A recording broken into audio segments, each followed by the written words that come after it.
নমস্কার বন্ধুরা, শুভ সকাল। আজ পয়লা বৈশাখ। একদম পয়লা বৈশাখে সকাল সকাল স্নান সেরে ঠাকুর ঘরে চলে এসেছি। ঠাকুর সাজানো হয়ে গেছে, পুজো হয়ে গেছে। বন্ধুরা, তোমাদের সাথে শেয়ার করলাম, এই দেখো আমাদের রাধা মাধব নতুন জামা, ঘাগরা চুলি পরে, আমার গপু সোনা নতুন জামা পরে। তো সবাই নতুন জামা পরে, জগন্নাথ, বলরাম, সুভদ্রা সবাই নতুন জামা পরে পয়লা বৈশাখে তৈরি হয়ে পড়েছে। তো বন্ধুরা, তোমাদের বাড়িতে তোমরা সবাই কেমন গৃহদেবতাকে সাজিয়েছ অবশ্যই কমেন্ট করে জানাবে। আমি সকালবেলা উঠেছি 4:30 সময়। তোমাদের বলেইছি যে ব্রহ্মযোগে উঠে আমি পুজো করি।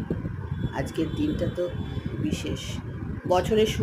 বছরের প্রথম দিন শুরু করতে চলেছি ঈশ্বরের পায়ে চরণে হাত রেখে আশীর্বাদ নিয়ে দিনটা শুরু করতে চলেছি।